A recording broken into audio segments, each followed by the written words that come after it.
Bonjour à tous et bienvenue dans cette nouvelle vidéo. Vous vous posez peut-être une question qui vous semble principale. Suis-je devenue bête face au pervers narcissique? C'est vrai que souvent on ne se reconnaît plus, on n'arrive plus à raisonner, on a l'impression d'avoir des comportements bizarres et finalement on se dit nous-mêmes mais je suis pas comme ça d'habitude et j'ai l'impression que je suis devenue bête. Donc je vais vous expliquer exactement ce dont il s'agit, pourquoi effectivement vous vous comportez de cette façon-là, ce qu'il faut comprendre de ça et surtout la chose à ne pas se dire, à ne pas faire. Alors, la première chose que j'ai à vous dire, c'est que effectivement, les pervers narcissiques transforment notre comportement parce qu'on va s'adapter à quelque chose d'anormal. Et en faisant ça, on va aussi possiblement avoir, nous, des comportements anormaux, des comportements surprenants pour nous, pour notre entourage, et ce qui va faire dire à certaines personnes, cette personne est fou, est folle, cette personne dysfonctionne, cette personne a un problème, cette personne est hystérique, cette personne a un trouble de personnalité, tout ce qu'on veut en fait, cette personne est colérique, etc. En réalité, il n'y a rien de plus normal que de réagir de façon anormale à une personne qui est anormale, qui se comporte comme quelqu'un de malade. Parce que oui, les pervers narcissiques, que ce soit des hommes, que ce soit des femmes, sont des malades. Ils ont un vrai problème. Le problème est chez eux. Le truc, c'est que tout le temps, ils vont vous reprocher des choses à vous. Ils vont vous dire que c'est vous qui avez un problème. D'ailleurs, regarde, un tel ne t'aime pas, te critique, est contre toi, ou t'as vu telle et telle personne s'éloigne de toi, s'écarte de toi. Ça montre bien qu'il y a un problème chez toi. Et c'est là toute la subtilité des pervers narcissiques. Eux, ils veulent être parfaits, donc les problèmes sont forcément chez les autres. Et chez qui? Principalement chez une personne qui se laisse plutôt faire, qui est perdu. Et donc non, vous n'êtes pas en train de devenir fou, vous n'êtes pas non plus en train de devenir bête, vous êtes simplement en train de réagir à quelque chose d'anormal et vous essayez de faire quelque chose avec ça. C'est quelque chose qui est inconnu pour vous, c'est quelque chose qui est difficile à gérer, c'est quelque chose justement dans lequel on vous envoie des messages qui sont très bizarres. Donc on vous dit quelque chose, on vous dit son contraire, forcément vous n'arrivez plus à savoir ce que vous devez être, faire, comment vous comporter pour que ça se passe bien. Et comme vous voulez que ça se passe bien, vous essayez constamment de vous adapter, de vous remettre en question. Et vous aurez tendance à penser que chez vous, il y a un problème. Vous aurez tendance à vouloir effectivement vous améliorer. Vous aurez tendance à penser que vous êtes OK pour travailler sur vous et pour justement vous transformer. Le truc, c'est ça. En fait, c'est que en vous transformant, vous devenez étranger à vous-même, vous perdez vos repères et vous êtes encore plus dans le brouillard. Et vous croyez que vous devenez fou, bête et anormal. Alors qu'en réalité, vous essayez juste de vous comporter d'une façon logique par rapport à une situation qui est illogique et même complètement illogique. Donc ces personnes-là vont vous mettre dans des situations où il est impossible de décider quelque chose et que quoi que vous fassiez, on va vous reprocher quelque chose. Et vous allez vous dire mais je ne sais pas comment je dois me comporter. Vous allez même possiblement accentuer certains comportements. Vous vous dites ok, je vais prouver que je suis fidèle, du coup je vais être beaucoup plus présente. Et c'est là que l'autre va vous dire que vous êtes trop collant, trop présent, que vous en faites trop. Et puis à l'inverse, vous allez vous détacher du coup face à cette remarque-là et là l'autre va vous reprocher exactement l'opposé. Vous soupçonnez éventuellement d'avoir des aventures, d'ailleurs vous n'êtes pas souvent là, ce qui prouve que vous avez changé de comportement, ce qui prouve que d'office c'est qu'il se passe quelque chose dans votre vie sentimentale et que vous seriez une personne plutôt câblée pour tromper les autres, pour trahir les autres, vous devenez la personne suspecte. C'est comme ça qu'ils vont œuvrer en envoyant des messages dans un sens, dans l'autre, et vous allez vous dire « je ne sais plus quoi ». Je vois bien que je ne sais plus quoi, du coup, j'essaye de me fier à ce qui a l'air fiable, c'est-à-dire, malheureusement, le pervers narcissique. Il faut surtout pas faire ça, c'est ce qu'ils attendent, c'est ce qu'ils cherchent, ils vont se positionner comme la personne qui sait, comme la personne toute puissante, comme la personne qui a le pouvoir. Et ils vont prendre le pouvoir. En réalité, ils ne savent pas ce qu'il faut faire. Ils n'y connaissent rien aux relations humaines. Ils ne savent pas comment fonctionne bien un couple ou une relation d'amitié. Ils ne savent pas ce qu'il faut faire au niveau du travail. Ce sont des cancres. En réalité, ce sont eux qui sont bêtes, dans le sens où ils donnent juste l'illusion de quelque chose sans avoir les capacités derrière. Ce sont des personnes en fait qui ne veulent pas développer des vraies capacités, qui ne veulent pas vraiment attendre, qui ne veulent pas vraiment apprendre non plus, qui ne veulent pas faire des efforts, ni pour les relations, ni pour un boulot, ni pour un poste. Ils pensent que tout leur est dû. Et comme ils ont un aplomb considérable à vous dire « je sais que ça c'est pour moi, ça me revient de plein droit, je mérite, etc. » et ben vous allez leur donner plus qu'à une autre personne parce qu'ils vont arriver à vous convaincre qu'ils méritent le meilleur et que du coup, vous allez tout faire pour cette relation, pour que ça marche, parce que si ça ne marche pas, vous allez penser que c'est de votre faute. Si ça ne marche pas, les échecs, que ce soit au niveau du travail, que ce soit dans votre couple, que ce soit au niveau de l'amitié, vous allez vous dire c'est de ma faute. Si effectivement l'autre ne reste pas, c'est parce que je n'ai pas su faire, c'est que je n'ai pas assez de valeur, c'est que je ne suis pas moi assez compétente. Autrement dit, c'est que je suis effectivement bête.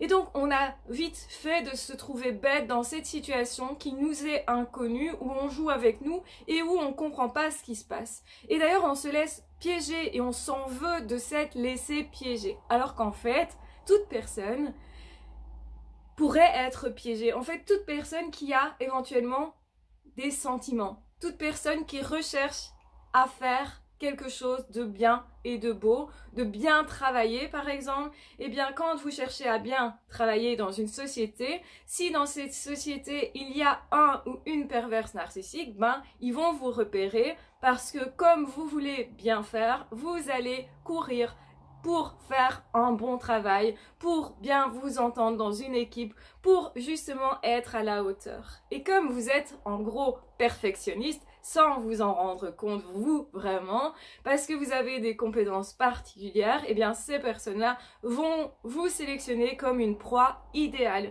Effectivement, il faut que vous soyez capable de vous remettre en question, de douter de vous, de vouloir vous améliorer et effectivement souvent l'amélioration de soi, le travail sur soi va de pair avec des doutes, va de pair aussi avec des pertes de repères et si en plus vous êtes en période de deuil, en période de fragilité, vous doutez plus de vous, vous avez besoin de reprendre confiance en vous, eh bien alors vous êtes encore plus une bonne victime, un oiseau pour le chat. Parce que justement, ils vont tout faire pour que vous manquiez de confiance en vous, pour que vous pensiez de vous que vous êtes bête, pas à la hauteur, pas assez efficace, pas assez volontaire. Bref, ils vont vous reprocher tout ce qui correspond à votre habitude, c'est-à-dire que vous avez l'habitude de vouloir vous perfectionner, vous avez l'habitude de vouloir développer votre potentiel, vous avez l'habitude de vouloir travailler sur vous, vous avez l'habitude de vous remettre en question, vous avez l'habitude aussi de vous dire il faut rester humble, je ne veux pas être narcissique justement, et comme eux le sont particulièrement, et vous plutôt peu en fait, ils vont vous reprocher que vous êtes égoïste, que vous n'en faites pas assez, que vous n'êtes pas assez volontaire, que vous devriez vous former et ils vont vous dire c'est incroyable, tu ne fais aucun effort. Alors qu'en fait vous faites beaucoup d'efforts, mais ils vont tout faire pour vous faire vous penser nul et vous allez vous dire non je vais prouver que je ne suis pas comme ça et c'est comme ça que vous allez commencer à courir pour essayer de sauvegarder en fait votre image. Alors que faire par rapport à ça puisque là c'est exactement ce qu'il faut pas faire, penser qu'on est nul, ne pas avoir confiance en soi, douter tout le temps de soi, se dire que c'est nous qui sommes fous, folles, que on est en train de devenir bête, que effectivement on ne sait pas quoi faire dans cette situation et on peut constater qu'effectivement les autres se moquent de nous parce qu'on semble ridicule. Alors il faut bien comprendre que c'est une apparence et il va falloir laisser tomber les apparences parce que si vous ne courez plus derrière vos apparences, que vous vous dites ok j'accepte de sembler être nul, j'accepte tout ça, je ne suis pas en train de me conformer à ce qu'on veut de moi, je me dis, peu importe ce qu'ils en pensent, ces gens-là, hein, généralement les pervers narcissiques manipulent toute une série d'autres personnes pour que ces personnes vous disent à vous que vous êtes nul, que vous n'êtes pas à la hauteur, se moquent de vous, créent une ambiance, un climat de tension, et à ce moment-là, vous allez vous sentir super mal parce que pas intégré. Et on veut tous être intégrés dans un groupe. Donc ce que vous voulez, c'est tout à fait normal. Vouloir qu'une relation fonctionne et faire des efforts pour, c'est tout à fait normal. En réalité, c'est une aptitude que vous avez pour réellement être en relation avec des personnes, mais des personnes saines. Qui dysfonctionne dans l'affaire? Ben, les pervers narcissiques. Ils ont un vrai trouble de personnalité. Il y a vraiment quelque chose qui ne fonctionne pas chez eux. Ils ne comprennent pas l'amour, l'amitié. Ils ne comprennent pas non plus le travail pour faire du travail de qualité. Donc, ils ne comprennent pas le perfectionnisme. Ils sont pas OK de faire des efforts. Donc, ils vont demander aux autres de faire des efforts pour eux et ils vont s'attribuer évidemment le mérite du travail ou le mérite du couple ou le mérite de tout ce qu'on veut en fait. Ils vont essayer de vous utiliser de toutes les manières possibles. Souvenez-vous bien que ça, c'est pas de l'amour, mais non, vous n'êtes pas bête. Ce qui vous motive, ce sont vos émotions. Ce sont en fait vos rêves, c'est-à-dire le fait qu'on se dise « je veux un travail où je suis épanouie et où je m'entends bien avec tout le monde ». Et ça, c'est juste ce que tout le monde veut. Je veux un couple dans lequel on s'entende bien et un couple qui perdure et effectivement où on a une bonne communication, où les deux se remettent en question. Eh bien ça, c'est plutôt quelque chose de sain et de normal. Et en fait, en pensant comme ça, vous avez beaucoup de chance qu'un couple avec une vraie personne, avec une personne qui sera saine, fonctionne. Donc, vous pensez, vous, au contraire, ah, je suis pas capable d'être en couple, d'ailleurs, regarde, ça ne fonctionne pas, ou t'as vu, je suis pas capable d'être efficace dans un travail, d'ailleurs, t'as vu, ça ne fonctionne pas. Eh bien, en fait, ça renforce plutôt des doutes à votre rencontre, c'est-à-dire, vous doutez de votre valeur. C'est parce qu'il y a ces doutes-là que l'autre joue de ça. Mais en réalité, vous êtes performant. Vous êtes performant dans le couple, vous êtes performant dans les relations d'amitié, vous avez tout ce qu'il faut pour justement réussir. Et vos efforts sont la preuve que vous êtes capable de vous remettre en question. Et ça, c'est pas tout le monde qui en est forcément capable. Vous l'aurez compris, les pervers narcissiques n'en sont pas capables, ne font pas d'efforts. Et donc, ça montre bien qu'en fait, le problème, ce n'est pas avec vous, c'est pas chez vous qu'il est, c'est vraiment chez la perverse narcissique. Donc la chose à ne pas faire, c'est se dire je suis nulle, je suis bête, je n'y arriverai jamais et le problème est chez moi. Parce que en faisant ça, vous acceptez la manipulation qui consiste justement à vous faire croire que vous êtes nul, bête, incapable et que vous devriez faire tout pour l'autre et surtout beaucoup d'efforts. Mais évidemment, vos efforts vont être vains parce que l'autre fait tout pour que vos efforts échouent. Il crée des climats où il vous ridiculise, il crée un climat de couple où ils vont vous reprocher des choses en fait qui sortent de nulle part. Et tant que vous y croyez, eh ben, vous allez continuer de courir derrière parce que quelque part, vous essayez de récupérer le sens de votre valeur. Donc c'est très important de comprendre ça, que quand on court dans une relation toxique, qu'on y reste, c'est aussi parce qu'on essaye de récupérer son image. Donc laissez tomber votre image, laissez tomber votre ego, le peu qu'il y a. Pourquoi? Pour pouvoir vous dégager de l'emprise et vous dire je m'en fiche de ce que pense cette personne. Je n'ai rien à lui prouver, j'ai ma valeur, même si cette personne ne veut pas être en couple avec moi, ne veut pas me reconnaître, ne veut pas me valoriser, même si ce patron ne veut pas me donner une promotion, ne veut pas me donner un travail intéressant.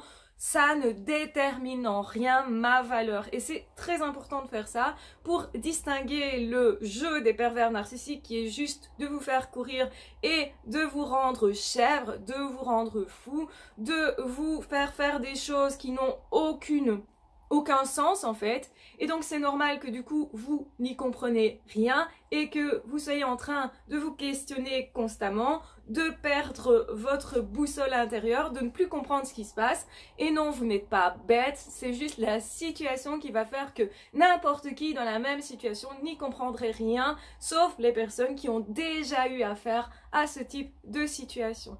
Donc au début, on est assez démunis. On ne peut pas en fait vraiment se rendre compte de ce qu'est l'autre.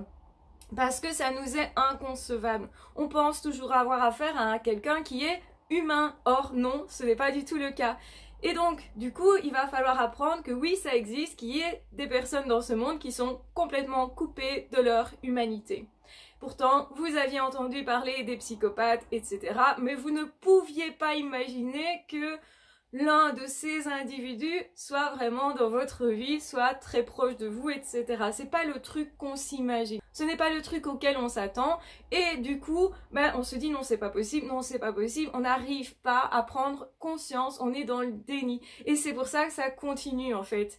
Que à partir du moment où vous avez vraiment toutes les ficelles en main, vous comprenez le mécanisme, et ben là vous ne vous faites plus avoir justement parce que vous savez ce que c'est et vous avez aussi fait ce chemin de récupérer votre valeur. Donc il va falloir travailler beaucoup votre confiance en vous et comprendre qu'en fait il n'y a rien qui ne va pas chez vous, que tout est chez l'autre, mais il vous a persuadé qu'il y avait un problème chez vous, ou il au pluriel, parce que quand on a un groupe d'individus en face de soi, on n'imagine pas qu'il y a ce mécanisme en place et que ce ne sont pas les individus qui dysfonctionnent, mais le groupe en réalité. Et donc en réalité, vous n'êtes pas du tout une mauvaise personne. C'est très important parce que cette personne qui elle est mauvaise va vous faire croire tout l'inverse. Donc ne marchez plus là-dedans et surtout dites-vous ok, c'est normal que je n'ai pas vu clair si c'est la première fois de ma vie que je suis face à ce type d'individu. Je peux pas imaginer que ça existe parce que moi je suis humain et en fait ça montre que vous êtes sain et que vous fonctionnez très très très très bien. Et qu'en fait ce qu'il y a à apprendre, c'est pouvoir détecter ce type de personnes pour s'en écarter. Et dorénavant, normalement, quand vous allez recommencer une relation, même si vous avez peur, etc., ce qui est tout à fait normal, après ce type de personnes, vous allez pouvoir les détecter beaucoup plus vite. Et donc oui, c'est possible de détecter très vite des pervers narcissiques à partir du moment où on a déjà connu ça. Mais la toute première fois, généralement, on détecte pas si vite, on se laisse prendre au piège, on joue le jeu, etc., on essaye de s'adapter. Et en réalité, c'est surtout parce que nous avons des émotions, des sentiments, des rêves, que nous sommes humains. Et en fait, la plupart des gens veulent un couple épanoui, un travail épanouissant aussi, et bien s'entendre avec tous les autres. Et donc c'est pour ça en fait que vous vous êtes fait prendre au piège par votre humanité. Donc n'oubliez jamais que en fait ça n'a rien à voir avec votre intelligence, que ça n'a rien à voir non plus par rapport au fait que vous seriez malsain éventuellement ou que vous seriez fou, que vous auriez une maladie, etc. Vous n'êtes pas malade, vous fonctionnez très très très très bien. Ils prennent toujours des personnes saines en réalité. Donc si vous avez été sélectionné par un pervers narcissique ou une perverse narcissique, c'est que vous êtes la personne saine, c'est que vous êtes justement une belle personne capable de donner beaucoup aux autres. Et vous ne devez justement pas remettre ça en question. Donc reprenez confiance en vous, travaillez sur votre propre image et dites-vous ok, même si les autres ne me voient pas comme une belle personne, je m'en fiche. Je sais ce qu'il en est réellement et je vais m'écarter de ce milieu-là, de cette personne-là, pour moi pouvoir me reconstruire. C'est essentiel justement, on vous recommandera souvent de couper les ponts quand c'est possible parce que c'est plus facile de se reconstruire quand on n'est plus en contact avec ce type d'individu et encore mieux quand on est en contact avec des belles personnes. N'oubliez jamais que la plupart des gens sont des vrais êtres humains, sont des personnes qui veulent vraiment rentrer en relation, qui seront capables elles aussi de se remettre en question, qui justement vont vous aider à votre reconstruction. Donc n'hésitez pas à partager des belles relations après ça.